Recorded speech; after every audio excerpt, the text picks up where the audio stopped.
Hello everyone. Today is Edinburgh History Day again. We're going to learn about the story of Gardyloo.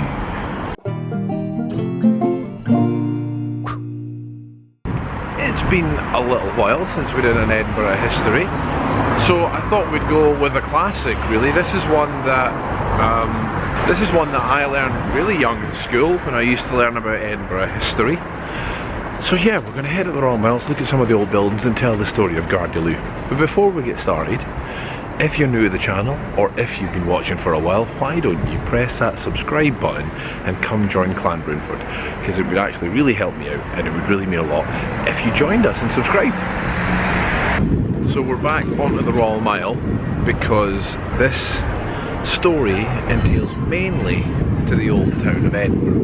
We're going back to the early 1700s, mostly, when Edinburgh was just the old town and it was blocked in. So remember the story of the flooding wall I told you about. If not, I'll leave a link in the corner, you can go check it out. But Edinburgh was really just the Royal Mile, the Norloch, the Cowgate, the Grass Market. That's really it. It wasn't big at all. So, the population of Edinburgh was growing and growing and growing, but the city wasn't. So the buildings were getting taller. And remember, there was no sewage. Like, there was no sewage. Like, there was no toilets inside or outside the house. You wanted to go to the toilet, you went in a pot in the corner of the room, or a bucket, or whatever you had. And this had to get disposed of. So I came up to the top end of the Royal Mile right now, just to give you a better idea of the buildings at the time, because we're going to have a look at the outside of Gladstone's land. Again, another wee video that we've made already. They were kind enough to let us in and have a look at it. The reason I'm coming to this one is because this is one of the buildings that still looks mostly like how it did back then. So, let me get on the opposite side of the road and we can have a proper look at it. So this is a building we're looking at right now. This is Gladstone's land. And you can still go in there and you can have a wee tour about it. You can see what the buildings in their older state were like, but this is still kept in its very similar sort of look. Edinburgh, just in case you didn't know, is the home of the world's first skyscrapers. We don't think of skyscrapers then as we do now, but back then some of them were up to 14 stories tall. Now let's have a quick sort of recce of what that's. 1, 2, 3, 4, 5, 6 stories at the most, so taller than that. There may be little stories over here because you can see there's windows there. I don't know if they count, but that's the stairwell. So I'm going to think they don't count, otherwise it'd be 12. See what I mean? So I'm going to think it's 6. But yeah, some of the taller buildings were up to 14 stories tall. And you have to remember, this is when a time when buildings were made out of brick and wood. You know, there's no steel girders or big strong bars, just bricks and wood. You can see as well, the building truthfully is not that wide. I mean, it's only that. It's not that wide. Can you believe I made myself laugh at that joke? But you can see it's not actually that wide as buildings go. If you look at the building right next to it, you look at the size of that compared to the original building. It's not big, not wide for a big building, for a tall building. There's no plumbing of any sort at all. All it is a bucket in the room. And then you have to get rid of that.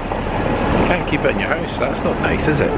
So all people used to do was throw it out onto the street. It would just get thrown onto the Royal Mile from whatever floor you were on. Now if you lived on the ground floor, that's really easy. You're just putting it out your door. But the higher up you go, further you're going to throw it down the building, truthfully. Apart from the fact that this is, you know, minging. It's not fun for the people walking down the street either. I mean, can you imagine walking down the street and then all of a sudden having generally one bucket with all the household waste in it, pee, poo, dirty water, anything, just getting thrown out all the windows onto the street and then just running down the road. I mean, remember, Edinburgh used to be called Auld Reekie for good reason. You know, that must have stank. What I've read as well is if you were on like the 12th, 10th, 11th, 12th, 13th, 14th floor and you're throwing all this out the window, sometimes the splashback would splash up as far as two floors. So that was a bus, by the way. So you'd throw it out from up there, come down and bounce back up to there.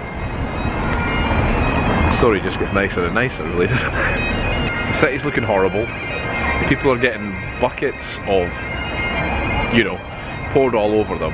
So a law was enacted, which has possibly got one of the best names for a law ever. It's called the Nastiness Act, and it came in 1749. The Nastiness Act. How good is that? It's like people were always just walking down the street going, ugh, that's nasty. And I'm like, so we have to do something about this. So they decided the Nastiness Act was the way to go. Now, this wasn't take your buckets, take it outside the city walls and dispose of it outside the city. No, it wasn't that. That would be, you know, logical. What it was, you weren't allowed to throw anything out the window until 10 PM at night, and that would stop when the bells of St Giles Cathedral rang at 7 AM in the morning. So you had from 10 PM at night till 7 AM in the morning, because anyone who's out at that time of night anyway, they're just going to be a mess, so it doesn't really matter, you know. So they would. So that's when you could. So that was the law they brought in. Not, you know, you're not allowed to do it. Take it outside the city and throw it outside the city, or even take it to the city walls. You know, take it to the flood wall, take it to the edge of the flooded wall and throw it over the wall. You couldn't. It wasn't that. It was no. We're going to fix this. You can only do it at night time. So still, all this stuff was rolling down the street. All this nastiness was rolling down the street and rolled down the street. But they also decided that you had to give warning. You had to give warning when you were going to throw this out the window. Now I know it as Gardyloo, which is a sort of Scottish abbreviation slang. I am not going to attempt it in the original tongue, because it was apparently a French saying for mind the water. I could try to say it, but truthfully it would just offend anyone with ears. So I'm not going to try to say the French phrase for this, but eventually got shortened down to Gardyloo. So as you're walking down the street, I'm walking down the street. I live in Edinburgh. This is the 1700s, and I'm just going to my house. That was a person. Yeah, did you get that? Walking down the street, and then someone in one of these buildings shouts Gardyloo and starts to throw this out the window. You've got two options. One, move. Get out the way. Get out the way as fast as you can, because you might hear it, but you don't know which floor that's coming from. If it's coming from the 14th floor, 10th floor, 7th floor, you've got a couple of seconds maybe to get out the way. If it's coming from the first floor or the second floor, you've got, by the time you go, what? So they could shout Gardyloo, chuck the stuff, and you could go, Hold your hand. Hold your hand is again Scottish for hold your hand. So don't throw it. Wait a second, let me get out of the way. I don't think that probably worked. You know what I mean? I think people were already on the way of throwing this out when they said Gardyloo. I don't know how many people would go, Gardyloo, chuck. I think it was all one sort of thing, you know, Gardyloo, as they were throwing it out the window. So I don't think hold your hand would have really made much of a difference. But at least they tried. Now I learnt this story when I was young. When I was at school learning about Edinburgh history, I learned about that story. But I didn't know French. I was a kid. Gardyloo to me did not translate as the French for mind the waters. Gardyloo for me as a kid, well, loo meant toilet. You know, loo's the toilet. So that made perfect sense. You're throwing your household poo out the window. So loo, yeah, okay. Gardy, now remember, what I'm telling you now is not true. This is how I translated it as a child. Gardy would, to me, sounded like guard the. So this is going to be a real weird mind tangent for you all, okay? So follow me for a second. Guard the loo is what I thought they were saying. Now here in Scotland, we use the word mind for a lot of different things. Mind. A miner mined something. He mined the ground. Yeah? Also, mind can mean remember. It's a shortened Scottish slang word for remember. So mind the books, mind the keys, remember to bring the, mind the. Also, it can mean look out for yourself, watch yourself, guard yourself. So mind yourself would be, oh, look out for that. Mind the door, mind the wall, mind the massive big spike. You know, that would be also look out. I know we're using one word for a lot here, you're learning a lot. So in my head, sort of mind the loo meant the same as guard the loo. I don't know how I got there, but that made sense to me in my head. So guard the loo would, to me, mean mind the toilet, mind the water, mind the stuff being poured out the window. That's not what it meant. But as a child, that's how I understood it. And that makes sense, doesn't it? As a child's logic, you're hearing this story of people throwing stuff out the window, and you try to understand it. You try to say, why are they shouting Gardyloo? Anyway, that's a complete tangent. That's just the way my mind works. That's not the history. So yeah, that's the story of Gardyloo. The interesting thing about it as well is the Nastiness Act. It's never been repealed. It's one of these old laws that just, it's still there today. So the Nastiness Act is still in force. So technically, if you wanted, I don't know why you would, but have your chamber pot in your bedroom, on your hotel, on the Royal Mile here, and you wanted to empty it between 10 PM and 7 AM in the morning until St Giles Cathedral bells ring, you're actually still allowed to throw it out the window.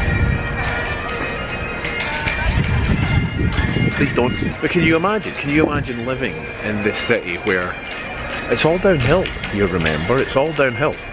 So everything was rolling from Edinburgh Castle down the Royal Mile, down to Holyrood Palace, and rolling off the streets, down the closes, down towards the Grass Market, down towards the Cowgate, and on the other side, more importantly, down towards the Norloch. The Norloch being not the only, but one of the main sources of drinking water, where you would also go and wash your clothes and everything like that. And you wonder why people got sick. Wonder why the plague and all these horrible things happened. Nastiness Act. I'm trying to think of where I can give you a better view or a better look at possibly how the older city, the older buildings would have looked towering above. And I think probably the best bet is for me just to quickly nip down one of the closes and have a look, because I can't remember when, but when I did the tours of every one of the closes, I'm sure one of them round about here, around the middle of the Royal Mile here, I was like, look back at that and you can see how it would have looked. So let's go check that out now. Once again, you just look at the old closes, you start to get a feel for what it was like. Oh, you know I love this. You know I absolutely love this. So this isn't as tall as the buildings would have been then, but you can get a true feel. Now this is me in one of the closes just off the Royal Mile here. Look how enclosed it is. Look how steep that is there, going down. So people, because don't think it would just happen on the Royal Mile, it would happen on all the side streets as well. You would throw it out of every window, because these houses here don't have a window on the Royal Mile, they have a window here. So they would have been throwing it out of these windows. Can you imagine walking down one of these closes here, this very enclosed space, and then all of a sudden, say that one there, right in front of you, shouts Gardyloo and chucks it out. I mean, that would not have been nice at all. Can you imagine just walking along and walking and then hearing it and then looking up and just getting a face full of things? If you were a tourist, if you weren't a local and you had that, that sun is blinding today, isn't it? If you weren't a local, these buildings are a lot smaller. It was better where I was. But again, you kind of get the feel there. Sorry, I keep stopping myself talking there. If you weren't a local and you were just walking along and then you heard that, if you didn't speak French and you weren't Scottish, then you wouldn't know what was going to be happening then. You would go, oh, what's that shouting? That would just be horrible.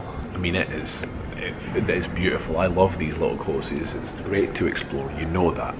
But you get the feel of how crowded it was and how overpopulated. Daniel Defoe, the writer of Robinson Crusoe, and I've got a little quote here, so forgive me for looking at my phone, but he wrote, "I believe that in no city in the world so many people have so little room." So that just shows how crowded it was, how many people lived here, and how much was getting thrown out the window. History! No, you just love it! However, my friends, look at it now. Isn't it pretty? We've come a long way, thankfully. Anyway, there you have it, guys. I think we'll leave it there for today. The story of Gardyloo. Hope you've enjoyed that. You know I enjoy my history stories. If you have, please give it a like, leave me a comment. I'm way behind on getting back to comments, but I promise I will try. I do read them all. I've never not read a comment. I'm just a bit behind on replying to a lot of them. Sometimes I just, you know, go thanks and send a big like. But I do try to get back, especially if you ask questions. But yeah, so please give us a like, leave a comment, subscribe if you haven't already. That would be brilliant. If you have subscribed, press that notification button, because apparently if you do, every time I upload a video, it'll tell you, go, hey, there's a video up. Yeah. So there you have it, guys, the story of Gardyloo. Till next time, bye humans.